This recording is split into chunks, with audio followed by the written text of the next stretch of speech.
Wow, we've really... Device, okay. No, not microphone. That's...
Device.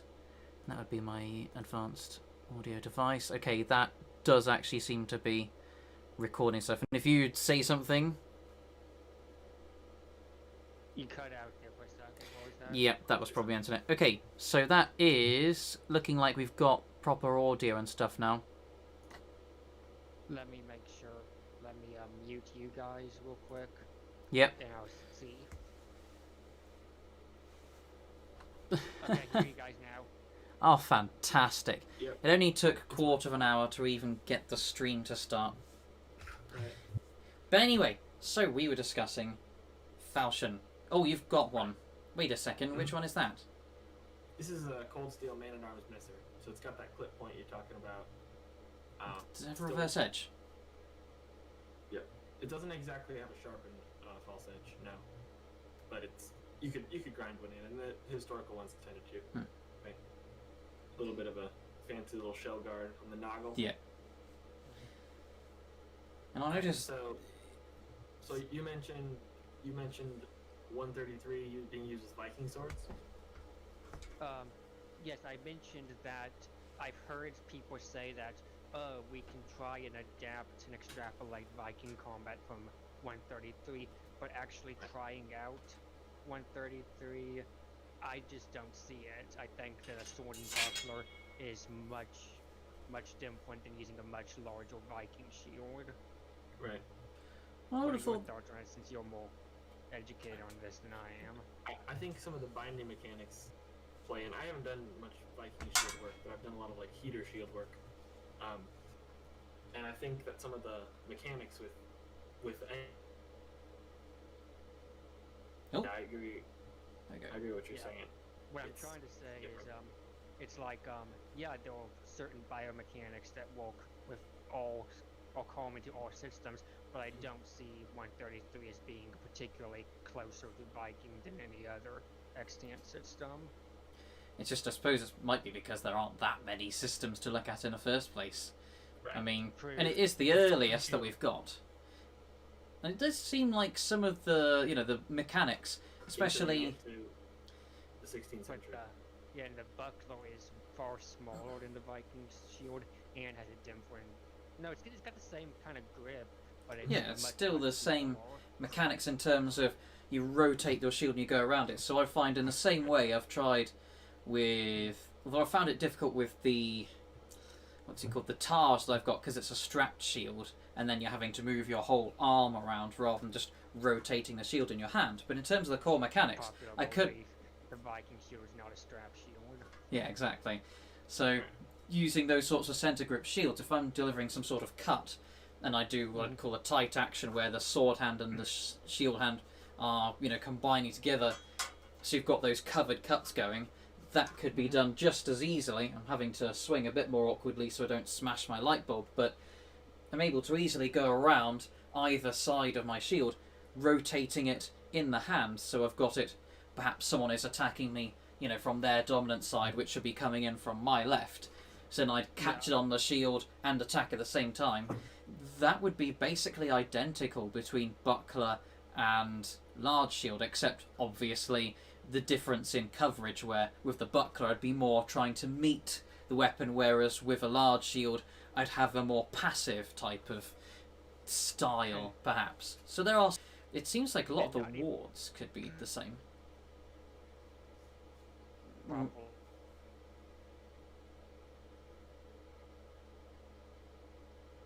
Right, there's all sorts of different ways people try to reconstruct Viking combat. In my opinion, any reconstruction of Viking combat is useful, but is it HEMA? Maybe not, maybe. I think there's a lot of argument to be said for either side. And how you should do something isn't necessarily the same as how it was done or how it can be done, right? Like, my philosophy is, if it works, then that works. Yeah, kind of like the whole definition of HEMA. People are going, oh well, if you try stuff like when people do attempts at Bronze Age or things like Viking Saxon types of combat, oh well, there are no official sources, so it's not HEMA. I think, well, if it's historical, European, and a martial art, it's HEMA. You know, even if you always have to have the caveat with stuff like your Roland Warzecha type of stuff, you say, well, you know, they've got sources down to, what was it, late 1200s, early 1300s for sword and buckler. That's the closest we got to big sword and shield fighting. Take it with a pinch of salt type of attitude. Yeah.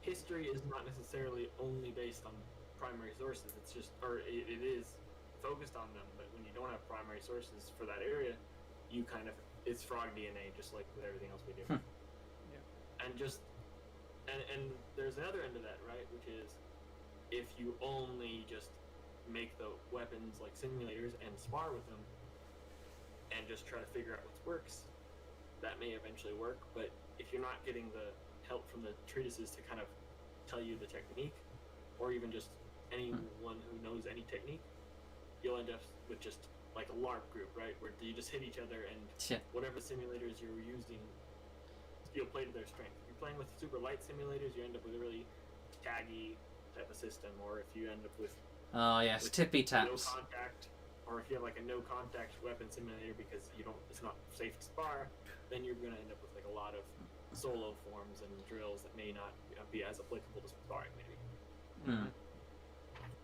And it's interesting. It's like you said, when people are even trying to do HEMA, even with the techniques, I noticed that when we were, a lot of our club, the club I go to, the Iron Door Collective, in some earlier days, pretty much everybody, because of gear and, you know, the sorts of numbers of newer people, including myself at the time and all that stuff, people were mostly using the stuff like Rawlings and other, you know, Black Fence and other synthetic, lighter weight nylon training swords. And I noticed that the style was a bit more, well, it would lend into either extreme. It either become a lot more hitty, where people feel like they need to make the hits so clear that they're walloping each other, or it would become really tippy-tappy, and they just sort of, you know, whip the thing and then, oh, it's made contact, that's a scoring action type of thing, as opposed to deciding, you know, would this, as a sword, realistically cut? And that whole phrase I love to use, martially viable. That's another good question you bring up, Jonathan. Like, the differences between steel and synthetic and the prevalence of that. Like, you say you've had, like, nylon tournaments.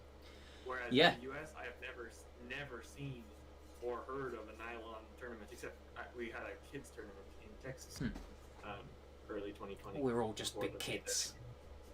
Right.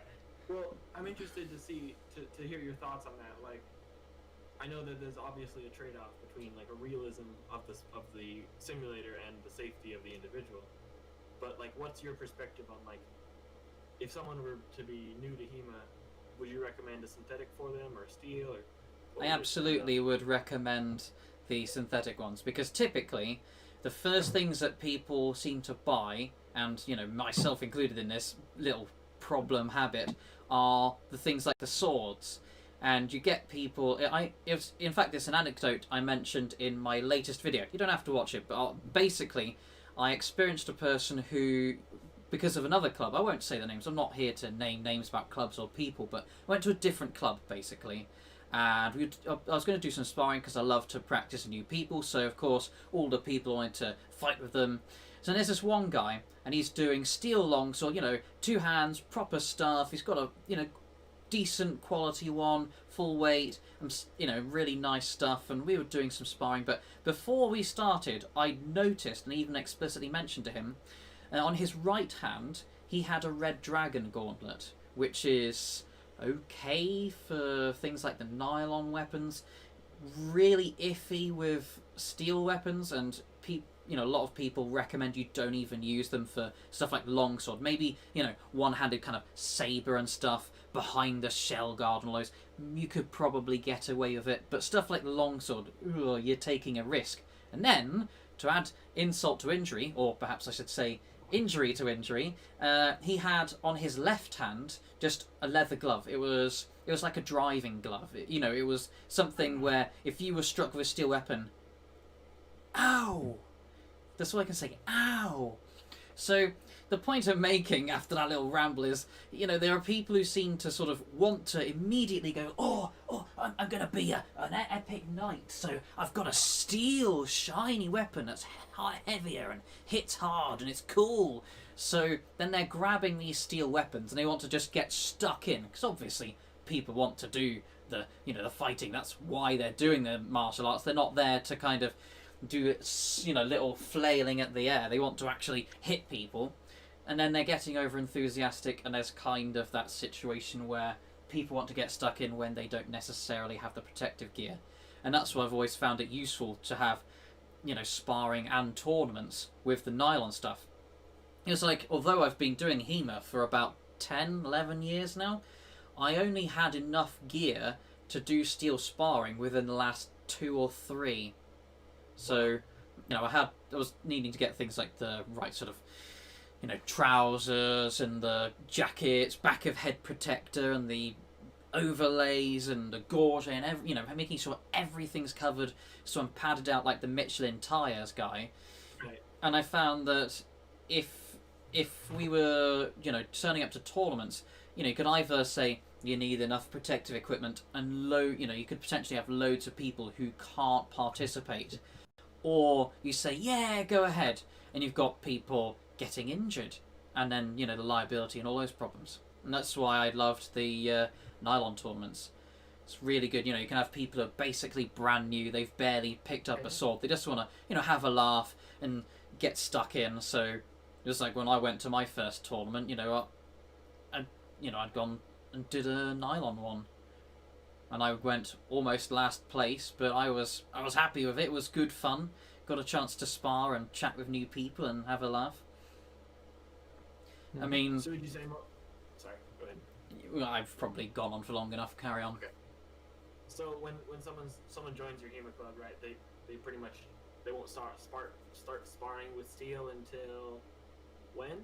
Or we don't really set an experience level, because you can pretty much set the expectations for behaving properly in a practice bout quite easily. It's like the thing I've said in my last video, and I've said on a few occasions before in real life anyway, even if not on video, that you can basically go up to someone and say, when they go, oh, how hard should I hit and all this, I say fast but not angry. You're not wanting to get really get into a real fight with someone, but at the same time you're not kind of holding back, you're not kind of slowing yourself down into slow motion and not doing any realistic martially viable sparring anymore. You just so that's it, done.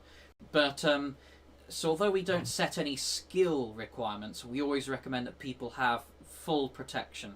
So to be more specific, we recommend you have stuff to protect your head, and including the back of your head, stuff to cover your torso, decent gauntlets, groin protection, leg protection, shin protection. And in stuff like a local club, it's quite easy to adapt. Like I'd have a guy who says, oh, I forgot my greaves, so I'll say, all right, I won't target the shins or something like that. So I will try to accommodate if someone's lacking certain bits of equipment and maybe they it's going to be a problem. you can still kind of tweak it and adapt. Obviously, not so much in an actual tournament where you're expecting to target everywhere and go full on, because otherwise it's an unfair advantage. Practice bouts are a lot more casual, and that's why I love them so much. Because if someone can't be hit in the shins because you'll break their legs off, it's not as much of a problem, because unless you're really pride-filled kind of person, it's not going to be too much of a change. Mm-hmm. Right. That's interesting. You started touching on, which is kind of going to be my next question. Mm-hmm. I'm kind of just pressing you at this point, but so do you make a distinction between the amount of gear you put on for like a tournament and then just in class, pretty much? Like when I'm in class, I'll just wear a mask, gloves, and a gambeson, and then grab my steel longsword. But when I'm in tournament, I'll gear up with the pants, the shin protectors, all that. Because maybe it's because I'm a naturally cautious and pessimistic type of person, maybe. But I typically, if I'm doing steel sparring, I gear up as much as I would in a tournament. There may be a couple of exceptions, like I might, for example, not wear the gorge if I'm up against someone who I know basically is only going to cut, or doesn't really power into thrusts, and I don't charge them and all that kind of stuff. And I find the bib of the mask is enough, and the collar of the gambeson is enough to protect against the thrust. Whereas in a tournament, I'd say, no way, there's the chance that someone's going to go, "Jah!" and really go for it, and, jumping lunge and try to crush my windpipe. Genie. No thanks. Ralchire's audio is almost impossible to hear, apparently. Sorry. That could be. Let me check on desktop audio. Here we go. I've adapted it so that it's at pretty much the same level. Okay. Test that out, and that should be okay now. How's this? Is that too loud? I feel like I just turned mine. That's good. That's good, it seems. Yeah, okay. I think it was on my end. I usually put the desktop volume down because it was background applications. Anyway. But, yeah, we're not getting any questions in the comments yet. We've had one comment from Ziggy's Theorem. Cursed old men. Which I think is going to be a bit ironic, considering... Old man? Actually, how old are you? Me? 22. Oh, you're quite a bit younger than me. I thought you were older, or around the same. Yeah, and I'm 28. I'm just a baby. Yeah, Jonathan's the old man here, I think. I'm close. I'm 27. Yeah, this isn't an arming sword. This is a walking stick. But yeah. So this is something I guess I'd ask back regarding gear and stuff. You mentioned you don't really have any tournaments and stuff. So do you do practice? Local sort of practice with nylons, or do you just immediately? Sorry, you broke up when you started asking that question. Do you just immediately in clubs and local areas go for the steel stuff, or do you have at least some local practice with your non-steels? So what we do when we start our new students, we have like a 4-week course of just like learn the basics of guards, defense, footwork, how to fall correctly when someone throws you, right? Because those are very important things for safety. And during that course, they'll pretty much just be using synthetics. They'll be sparring with synthetics towards the end of it. And when they come into class, they'll probably be drilling with steel. When we do our drills, it's pretty much steel because there's very low chance of injury. It's a very much more realistic simulator, so you're going to teach yourself bad habits if you use the floppy or slippery synthetics. And then towards the end, and when we start, like after class, we'll typically have 5 or 10 minutes of sparring, and then at the end of the month we have a whole week of just sparring. But we'll if they're ready, if they feel like they're ready, it's up to them. We're not gonna really ever make that choice for them, but if they want to, they can throw a jacket, mask, gloves on, or more, and spar with steel. So is that sort of enforced then? Yeah, right. I would say the only time we use a lot of synthetics outside of that is like with their dagger. Daggers, obviously, steel daggers are a little beefy. Our like mixed weapons classes, so like we've been doing Dusak and Messer and stuff. and we don't have a lot of steel ones, so we'll use the synthetics in place of that. But for longsword, we got Oh no, that just reminds me of something, thinking of gear levels. Oh, I don't think I've told anyone about Naked Dussack. Oh, I've experienced. I haven't done it, but I've seen it. I've seen it happen. You ever seen a tournament after party late at night? It gets a little weird. Yeah. In fact, because I'm the sort of person who doesn't really go for the booze and tends to turn in early, you know, when it's getting dark, I find that people tell me stories about things that happened after I went to bed, you know, in things like Fight Camp and May Melee, and you go, yeah, you remember the Naked Dussack? Yeah, there are people in their underwear. No, there are people without their underwear later on. But it was interesting because I noticed, you know, you get some people like, I won't say any names, but let's say person A. There's a guy and he's really experienced and he's up against another guy. Now I'm thinking, cool, this is going to be, you know, it's going to be interesting to see how Dussack is done. Is it like Saber? Maybe it's not. Maybe it's more like Arming Sword. Oh, let's find out. And then there's all this sparring going. But there's some interest, you know, some people are drinking, some people are talking. A couple of people like me want to try and see how the hell Dussack is done because we're uneducated brutes and need to understand what on earth Dussack even is. But then there'll be one or two women who are doing the Dussack. Suddenly, whoa! It's a crowd. It's like some sort of coliseum. That's crazy. I mean, it might be because a lot of the people who go to HEMA stuff are men. I'll leave that to your interpretation. Yeah. Not that there's much room for interpretation there. I can excuse myself though, because I'm turning it for both. Wait, hang on, that might suggest time. No, don't read too much into that.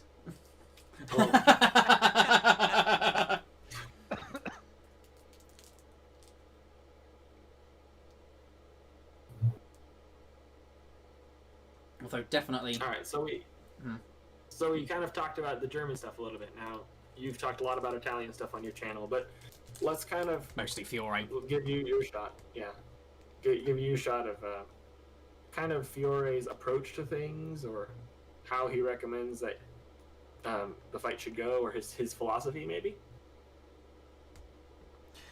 What I've understood of Fiore, let's put this down, is that it's very much a control-based system. That's what I always call it. It's like when you talk about sort of offense and defense. Obviously, some people just think of defense as a blocking type of thing, and I find I don't know which German sources I've seen, but there seem to be stuff that sort of intercept, you know, people attack into an attack, and it'll be something like a covered attack, and people are sort of seizing initiatives and trying to do that sort of thing. Whereas I find, I mean, there are still the concepts of things like a single time defense where you're attacking and parrying at the same time. It seems more like you would do techniques like, for example, the exchange of thrusts, where someone is thrusting towards you, take them offside with the cross guard, and then extend out for a thrust while they're doing that.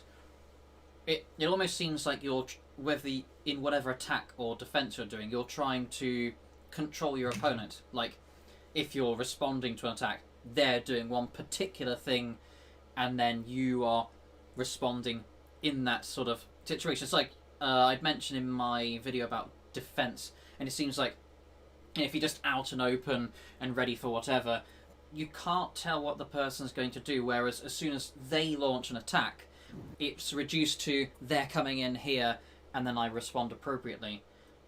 And with the attack, I mean, a lot of the plays, they don't, bearing in mind you don't have things like the Fiore doesn't cover stuff like the basics with the master cuts and all that. You start off with in fact, I'm going to go on to, actually I won't go on to Wicked now yet, but they seem to have a layered system which tends to go into what's happening with an opponent, what's happening to counter it, and it's usually restricting it into what they call plays, you know, I suppose somewhat like the German any system really, but the plays of what is happening. By that I mean, God, it's really difficult to explain, because it seems like there aren't, maybe because stuff like master cuts are not already covered and Fiore's looking at more advanced things, but it immediately is going into, you know, the opponent is attacking you, how do you counter it? Or you're trying to do a normal attack, and your opponent is trying to counter you, how do you counter that? Which is where you get into things like the Fight Master, which is someone's attacking, someone's, you know, trying to parry or do something. Then there's the Remedy Master, which is, you know, a counter-attack sort of thing. Then there's a Counter Remedy Master, which is the original attacker is trying to get smart past that defense. And then there's a Contra Counter Remedy Master, which is where the original defender is trying to outsmart them. And you're very lucky if you're going to reach Contra Counter Remedy Masters, because by that point you've got an exchange going on that's complicated enough that usually someone's been hit in the middle of all of that.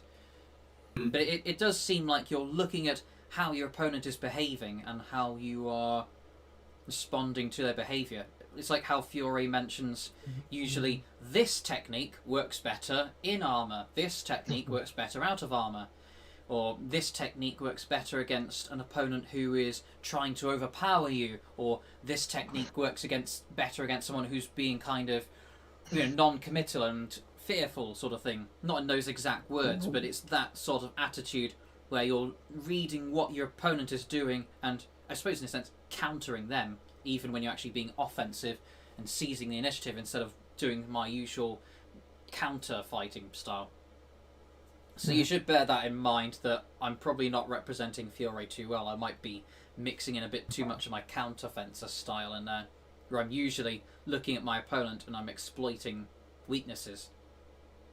Even in things like my typical hand carving, where I'll exploit an opponent's position, like if they're going out into a long point, or, you know, other sort of short point, long point type of thing, where their hands are forward somewhere, I will think, well, rather than try to go all the way to their face and there's a chance of getting hit on the way in, I go extending cut to the hands and forearms, get out of there. Because at that point we're at a distance where probably the only thing they could hit at that range is probably my hands or forearms as well, and I'm retracting before they have a chance to respond, unless it's, you know, simultaneous. And then if they're closing into a range where that can't happen, then obviously that's turning into a counter-fencer style. Though that is my personal experience, influenced by the fact that most of my opponents are taller than me. So, and also the fact that sometimes they have longer range weapons. So I'm used to this situation where I'm basing my longsword and arming sword off of Fury, but there's a very strong element of my opponent is going to try to hit me before I can try to hit them. Unless I'm just taking simple cheap shots.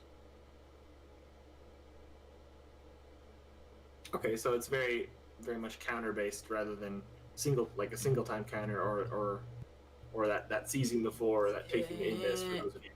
Actually, it can be. I've noticed they've got what's called. There's that whole thing about the Nash, Indus, and Vor, isn't there? You've got the before, during, and after. I noticed Fury doesn't seem. I mean, I don't remember much being in the before. But again, that might be to do with things like a lack of master cuts and basic strikes, because it seems to be an advanced and going onwards. You know, where whoever it was Fury was writing for, maybe putting those basic cuts and thrusts in there would be insulting, because the person already knows how to, you know, cut and thrust with the sword.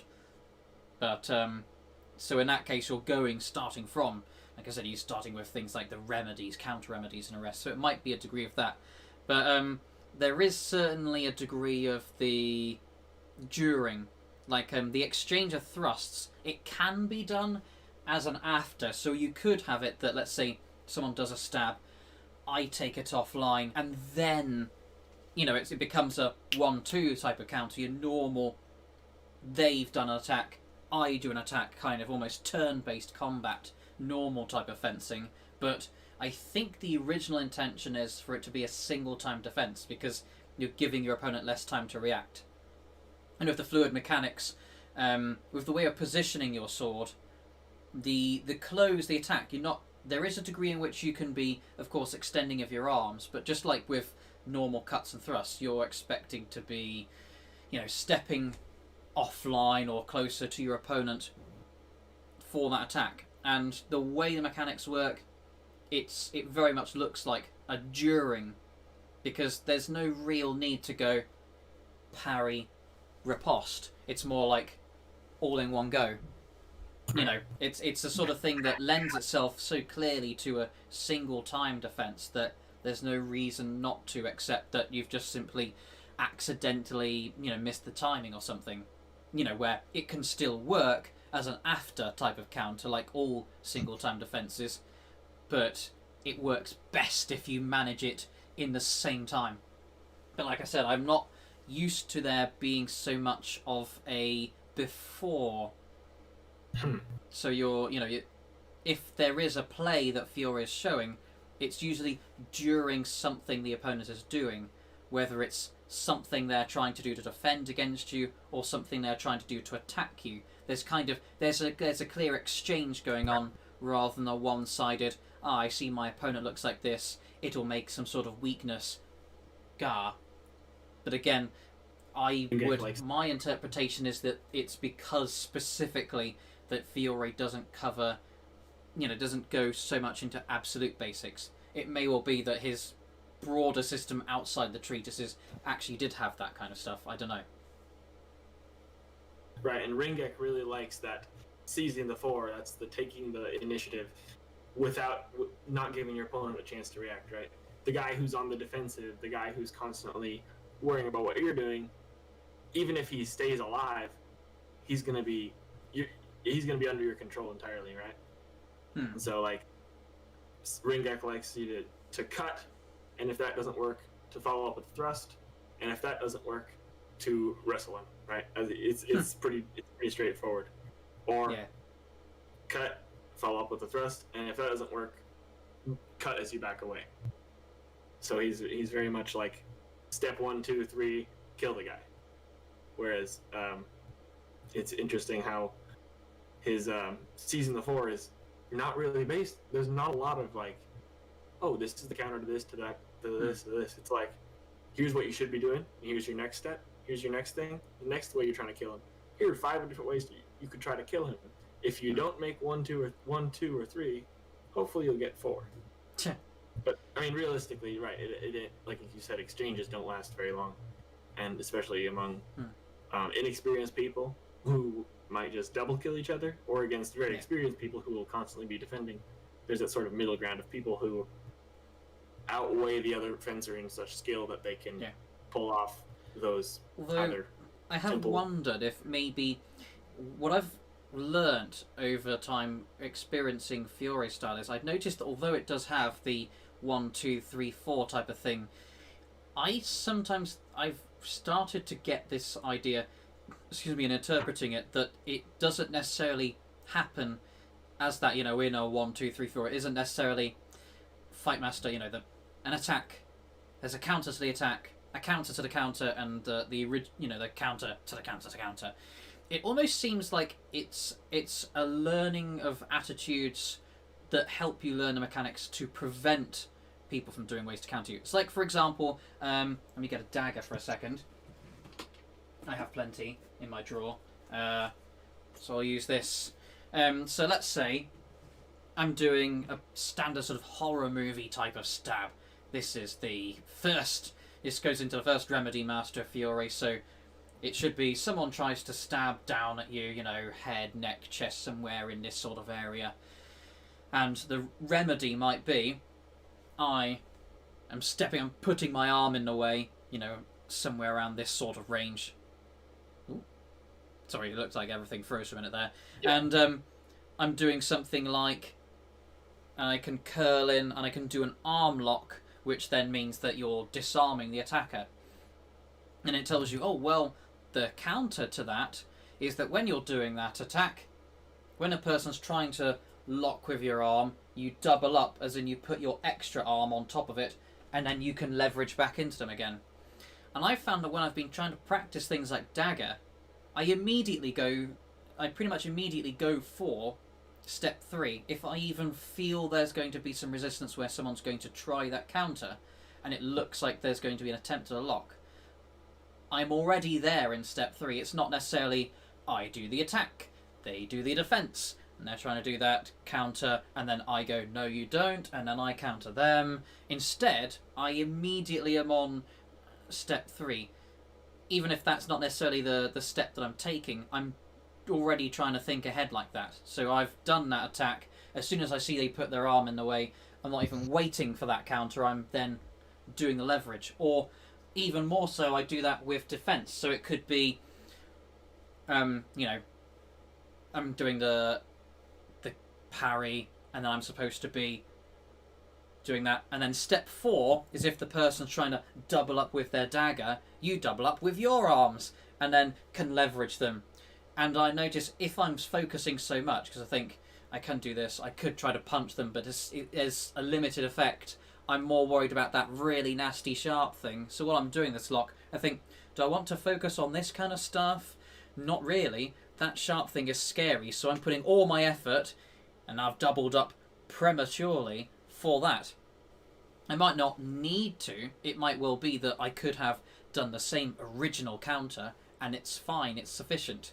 But I think that by being already a step ahead, even if the opponent's trying to counter what I'm doing, even if they're trying to do something to thwart my efforts, I'm already a step ahead. And that's a clear advantage after learning Fiore's style, or other such styles, where you've got that thinking one step ahead. And by having that prepared can help a lot. Okay, that's interesting. Just going from the start to kind of, I know how this play works. I see this person, I've fought with them so many times. I know that they're probably going to double up on him. That's pretty interesting. I mean, Our counter to that not even necessarily like, knowing that the person's going to try something, I could double up. I mean, in many cases, it's been a person who might not have even been prepared for that initial counter. But it's just that by already being one step ahead, if they don't try the sneaky stuff, you're just overly cautious. If they do try that counter, you're ready for it. Yeah. And is that a situation that both people have a dagger, or is it just one of them have a dagger? Because if you're both, I'm thinking that... In that situation, the specific play I was referring to there is not having a dagger, and you're up against someone who has a dagger. Fiore's...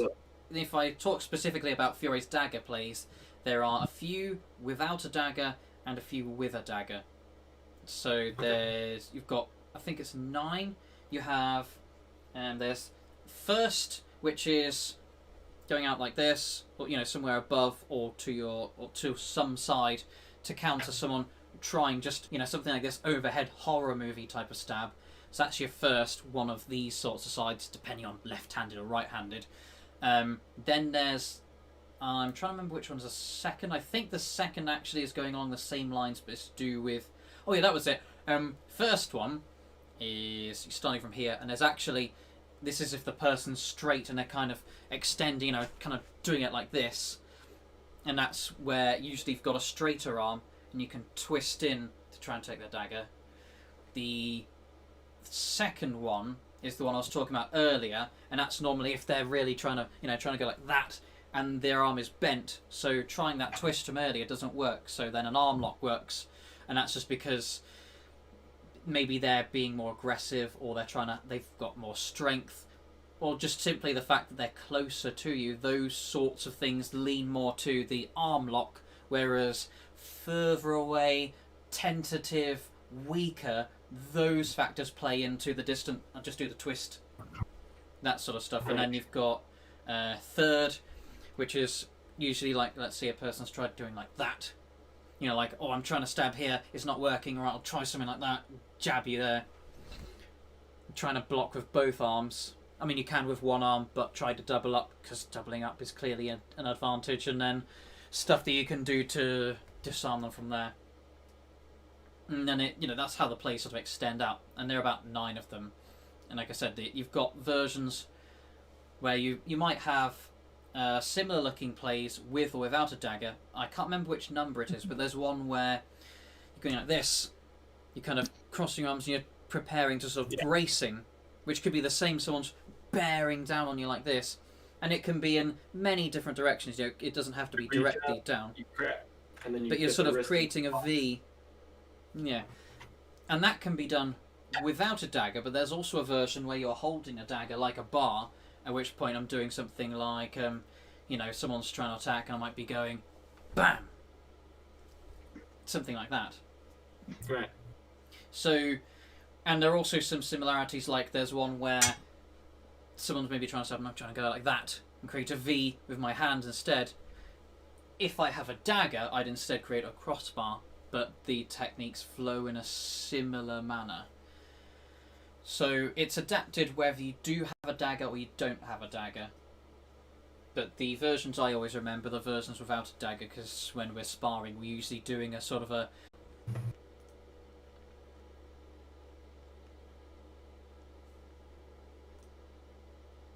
Well, we appear to be live again. That was the internet. Bad. My internet disconnected for a moment, which was annoying.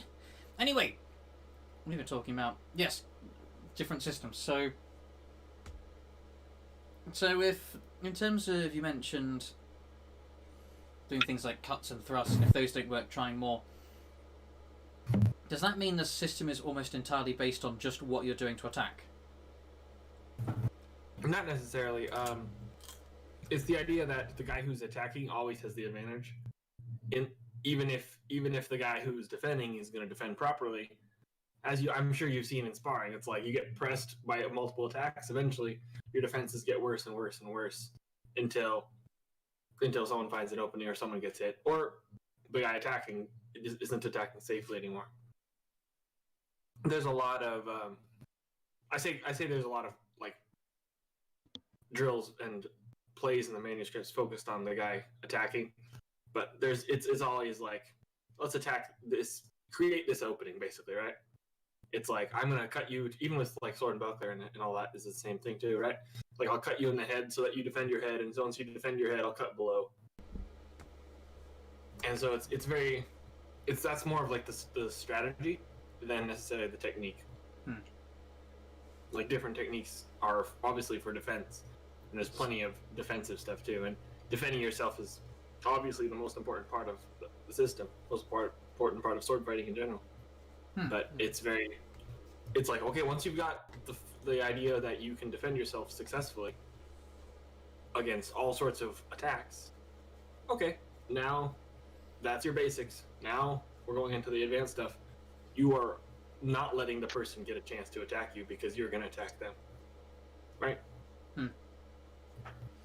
It's just I have seen that be a very flawed methodology for, doing general sparring and attacking. Like, you mean those martial arts things? It's like, okay, I'm going to do this technique on you, and I got to grab your arm. No, I mean...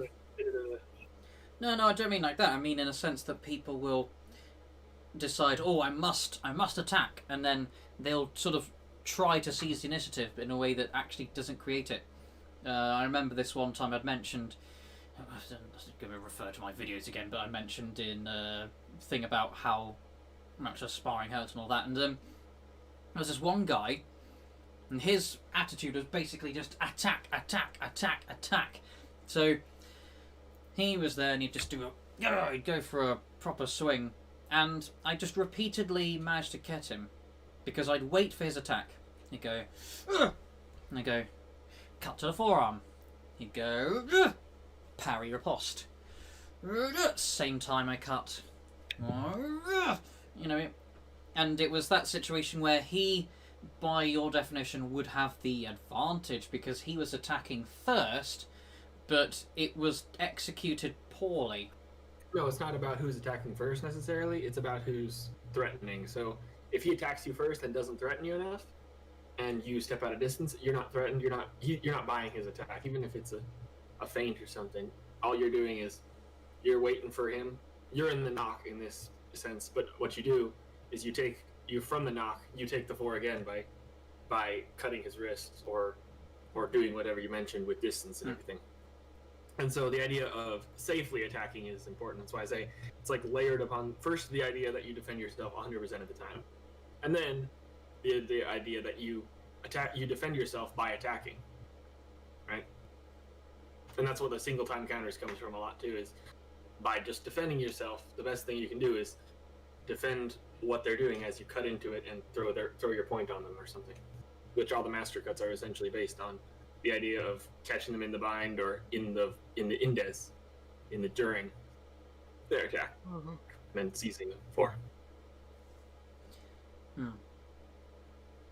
I mean, I remember another situation that I can relate to in terms of a person sort of trying to create an initiative, but in a way that was that didn't work. There was a guy who was used to doing a lot of German style stuff, and clearly they were very experienced with doing Zwirches. That was kind of their main thing. So their attempt at me in sparring, bearing in mind I'm terrible at it, so I thought, if he's doing all this sort of helicopter of death, Zwirching stuff, going back and forth, and I thought, if I try to beat him at this game, I'm going to lose, because he is faster and better at the angles for that kind of German stuff. I've never even practiced it enough. So I decided not to do it, and I just did my usual Fiore stuff, and I'm usually in low guards like the Iron Door, Boar's Tooth, and all those things. So he started launching, into his tirade of Zwirches, so I'd do an upright parry, counter at the hands. You might notice a pattern with how I spar there. Hands get injured a lot. But yeah, he would try a Zwirch. I'd find that because of the distance of a Zwirch, I'd find I could do I could do a parry. I could, the attack's real. It's a threat. It isn't out of measure, but I'd find I could still parry a boss.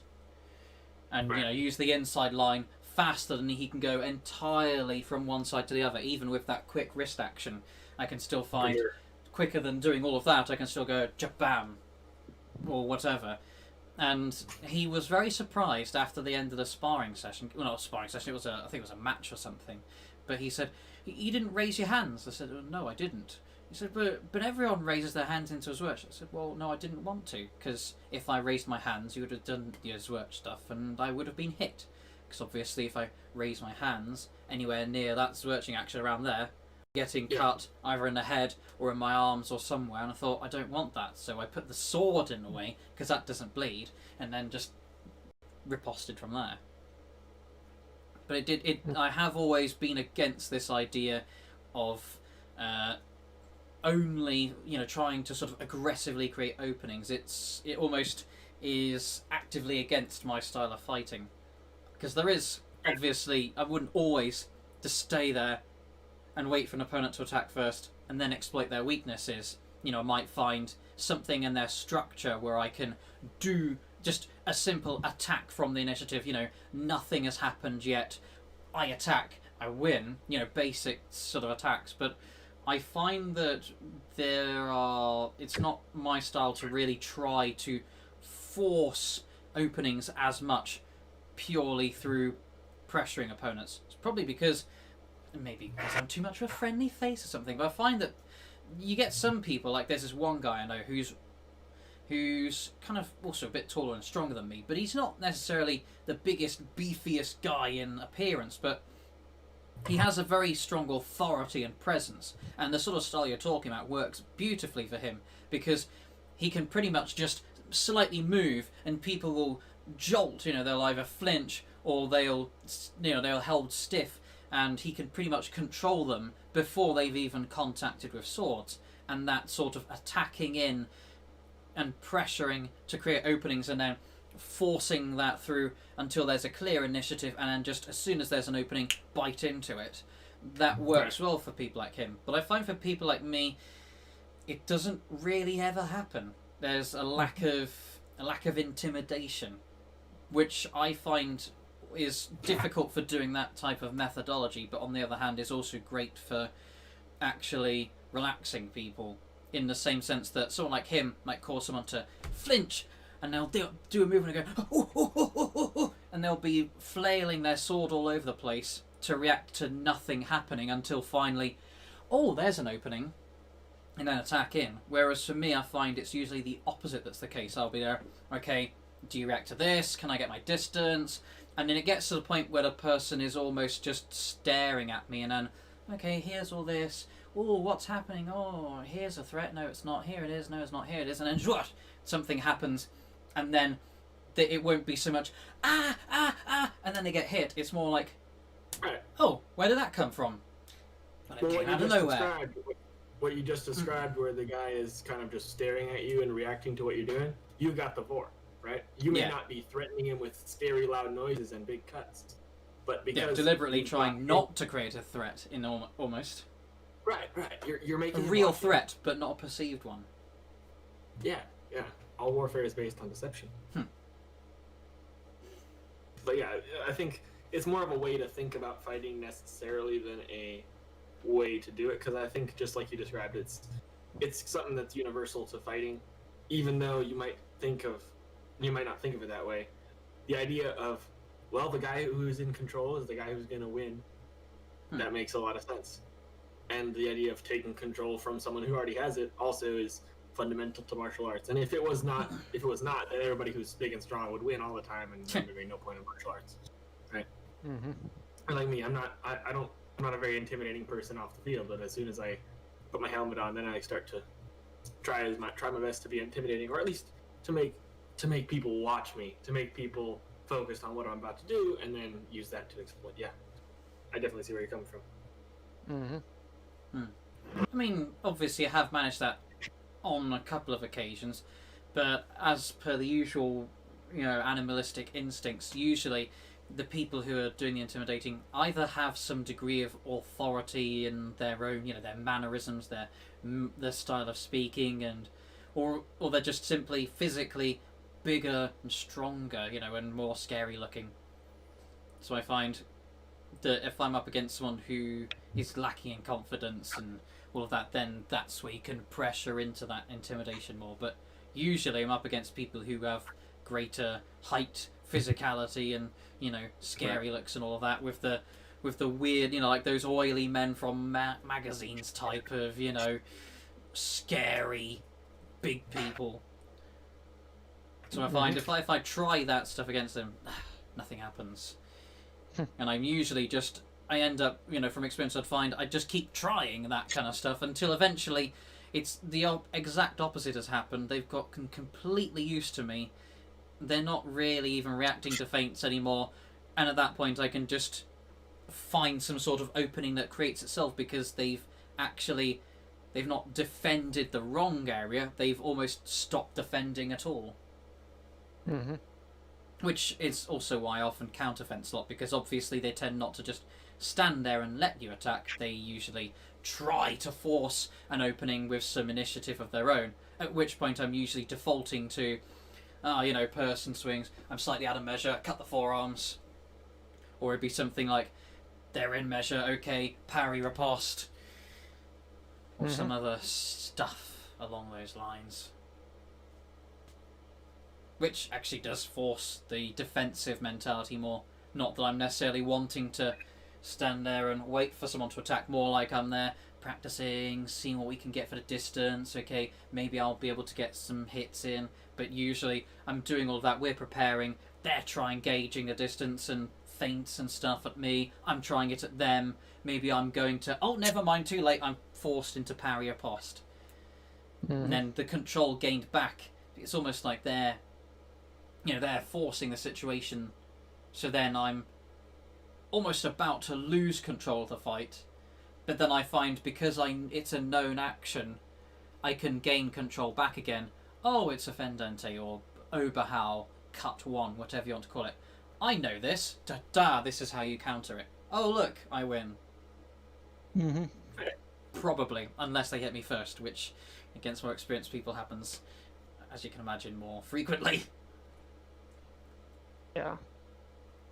It's actually really interesting, because I've found with my style, there are people who really struggle. They find people overpower them, and that the leverage they can create with beats, and the amount they can control and gain the line in binds, and the strength they can put into attack almost into and through blocks and parries.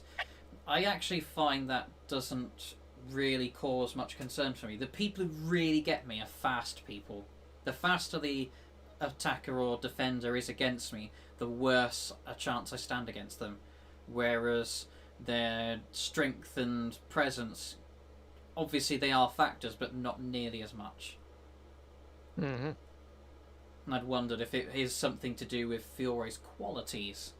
To do with, you've got the links, which is to do with your judgment and wisdom, getting things like your distance and timing and, understanding what to do.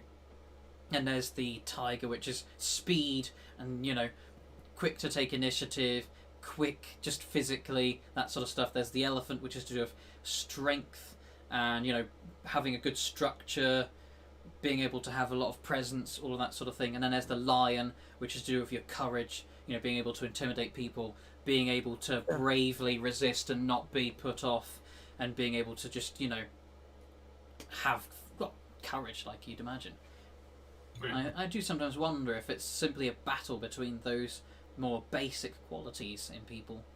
I don't know what your opinion is to that type of opinion. So we have a very similar thing. I don't think it's a German thing, but it's one of our school philosophies, I guess. We have 5 tenets. So oh, hang on, you're breaking up a bit. What's the first one? Yeah. So the first tenet is to, right? Hang on, your connection is going a bit crazy. Sorry guys, but I gotta go. Okay. Alright. Okay, I'll chat with you later, but I gotta leave the... Alright, see you later. Later, guys. Now let's... I don't know if you... Two things. No, there we go. It had frozen on the picture. Now it seems like you're back. I think it's back. Yes! Alright. There we go. So even if your picture's kind of a bit iffy, but yeah. Yeah. The first tenet is to defend yourself, right? Any technique, anything you try to learn, anything from the manual, anything from some guy down the street had a sword fight. Oh, your connection's still a bit iffy. Apologies for the interruption. Try disconnecting and reconnecting to the chat room. Yeah. Well, folks, apologies for that. We shall be back shortly.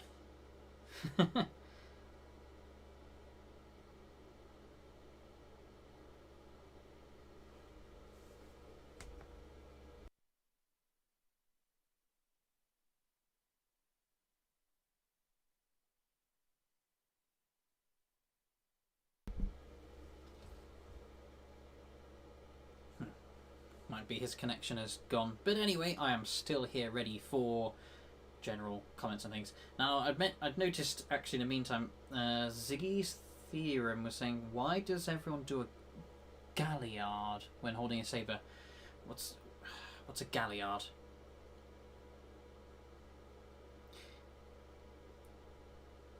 I don't know.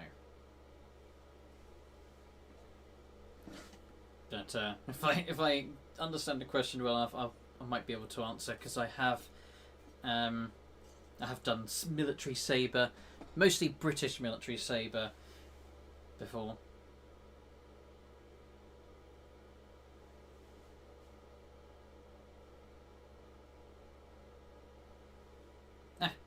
Here we are. Welcome back. Okay. Is this working? Maybe. Seems slightly quiet. Also, there's no video. Yeah.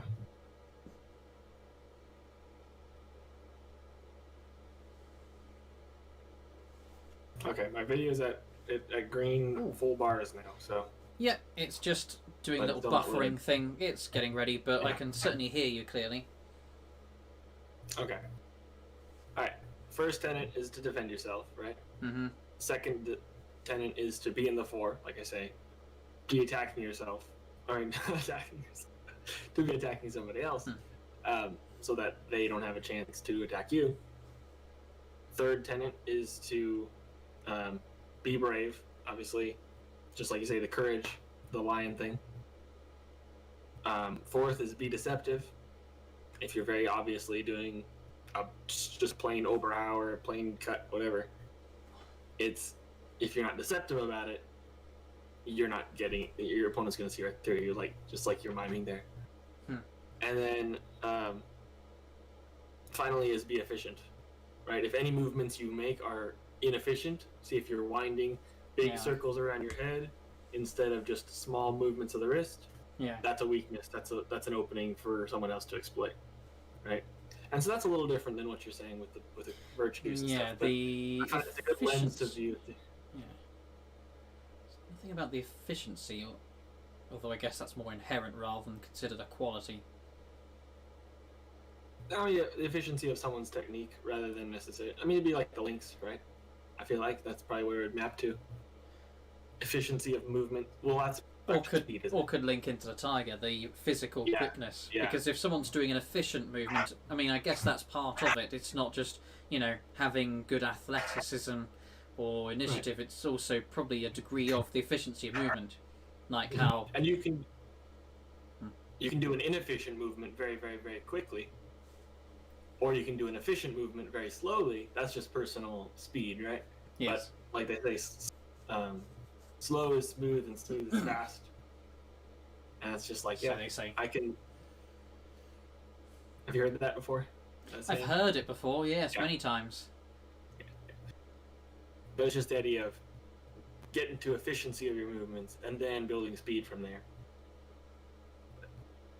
Is my video on yet? I feel like it's still buffering. It is still buffering, to be honest. I've been looking at the buffering for a while. That's why I've been miming. I thought for the benefit of our poor audience, of which it says 6 watching now. We've got on my side, of course, we've got whatever's miming the things that you're saying. On your side, I'm seeing the cute little squares which Discord is using to represent the videos buffering, and then suddenly it lights up green to represent when you're talking. But apart from that, nothing. Hey, I'm gonna rejoin and join again, maybe. You try maybe disconnecting, reconnecting. Too late. Okay, I was gonna say just the video maybe off and on rather than the entire. Oh, there we are. It's arrived, and you're still using your Saber. I should have changed under stealth and brought a more spontaneous weapon, but what would be a more spontaneous weapon? I mean, just suddenly out of nowhere, hurrah! Like a spear or something. Well, this one's a little javelin. Oh, I got a more spontaneous weapon than this.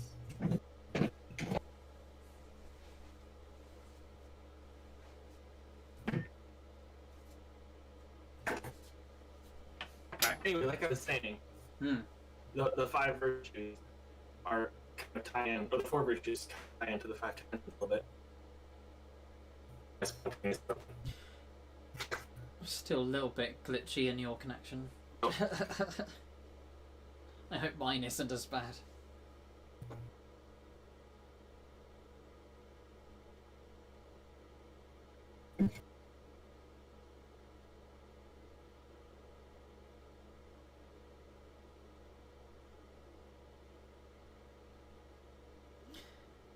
Well, connections on all ends seem to be getting a bit rough.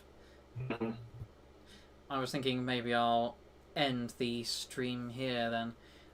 Since one of our members is... Oh, look at that! Oh! Spontaneously, you've got a... Okay, there we are. Never mind. If we're back on, then let's keep going. That is a Montante Spadoni type of thing. Yeah. That's not a very spontaneous weapon. That you see coming. Did you see it coming? Well, I mean, that's because of the video. You could have swapped out for a rubber duck and it would have been spontaneous. Yeah, you're right.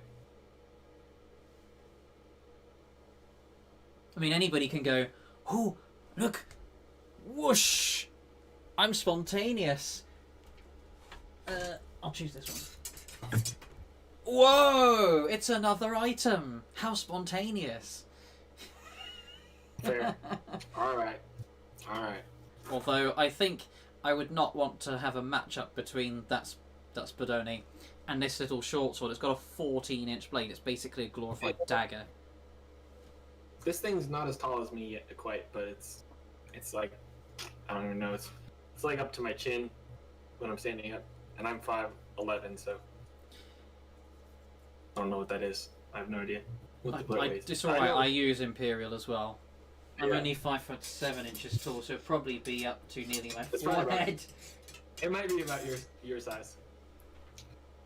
Could Alright, be. so we talked about the qualities and kind of Fiore and Ringek's approach to Oh, lights and differently. while your connection was going just skew-iffy, I was looking at this person's comment. I don't know what they were talking about. It says, "Why does everyone do a galliard when holding Saber?" Like the dance, I guess, where your What's the hand dance? is behind your back. The Galliard is a Renaissance dance. I don't know how to do it, but I think it involves putting your hand behind your back. I think that's the question he's asking. Oh, whoops. Why is it? I feel sorry for all this time. There's been that comment. I've been trying to understand what on earth they were talking about. But, yes. Right, so, obviously... Well, actually, have you got much experience with Saber? Yeah. Fair I've enough. got one here that I've been holding for a minute, so Yes. I can't necessarily stand up that easily because of my desk arrangements and my headphones. But the idea of putting your hand behind your back, Oh, why? Yeah. is basically just to keep the weapon, the offhand clear of the weapon, to present a smaller target. If you square up more like this, you're going to be obviously more front on, more bigger target. If you sort of put your hand behind your back and you're right arm forward, you're definitely a lower profile, right? It's comparison between this Right. and this. And in Messer, just like we were talking about, but to kind of link that back to the same thing, it's Messer's like, don't put it on, just have to put it on your hip, or put it behind your back, or on your chest, but not on your hip, because if it's on your hip, you might have that little window of your arm between, like where someone could either cut you in there or like armbar you, and it's been since Messer is very, very wrestly. That's probably a good reason to keep that. I just would never want to extend an arm forward, especially against someone like myself, because when this happens, that happens. Yeah. And I'm so uncomfortable putting my offhand anywhere near the front of my body too. It's like there's no reason to have it unless I got a buckler. If it's holding something. Oh, well, I would. I mean, I know what you mean about all the rest you've said, and I agree. That's my attitude about keeping out of the way and all that. But actually, there are reasons to extend out, because I've seen a few instances where, and it's happened to me, I've done it to other people. It almost just seems to be a thing that gets done over the club I go to, where we do something like a parry.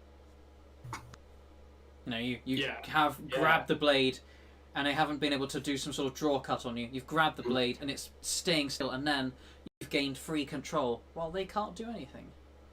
Right. That's one of my favorite things to do with sword and buckler too, because I fence with a very small buckler, so I just block, then turn, grab their sword, and then just follow up with a cut. It's pretty fun. You're able to do that with the same buckler hand? I have a 9-inch buckler, so I just have it.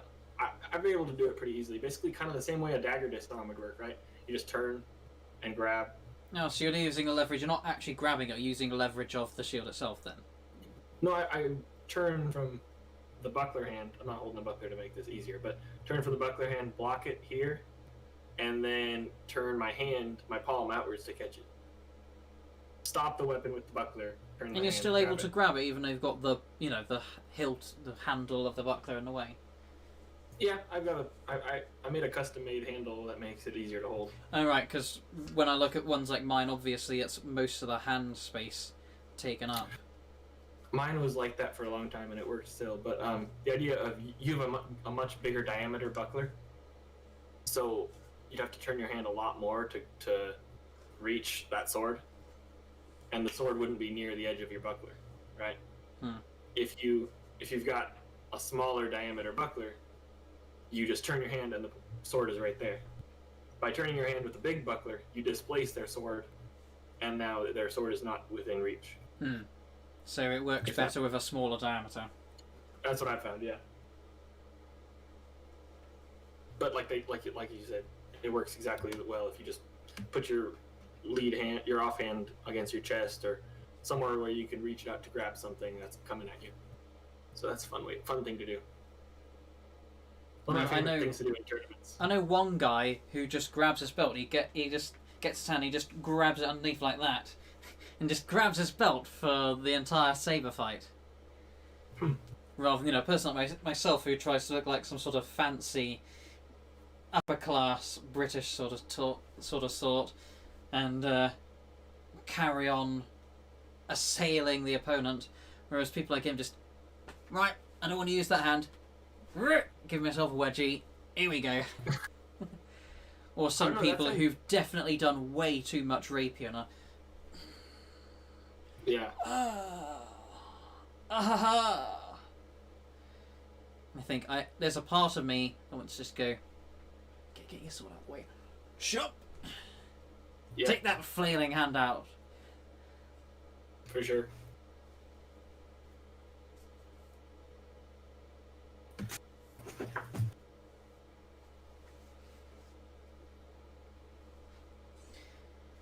Now, we don't seem to be getting many commenters about different topics and things to cover. I've got 6. In fact, I'm going to directly so what else? Type to them.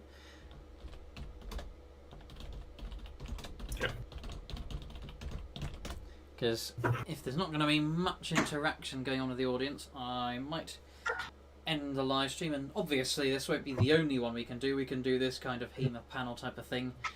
I might make it more of a regular feature. That'd be fun. I mean, after all, you've got people like Scalgrim and all that who do their live streams, and those are just random off the wall. Oh, I'll do a live stream. I'm not even necessarily talking about anything other than vlog types of topics. Mm-hmm. And I thought people like ourselves doing these sorts of conversations more about, HEMA and stuff and bad movies and crap like that could become an interesting regular feature. And also make a bit of a wish-making parlour where people could start doing requests for video topics. I mean, mainly by myself because that's the whole Genie gimmick, but also, people like yourself and others as well. We shall see. But no, we don't. Not really any responses. So thank you very much for joining. That was a nice bit of a chat. Yeah. I shall hope to see you, and I hope you're going to be uploading more videos because I noticed you've been stalling a bit. I've got a review for a sword coming out from Purple Heart, and then you can cross-promote me, and everyone's a winner. We all make money.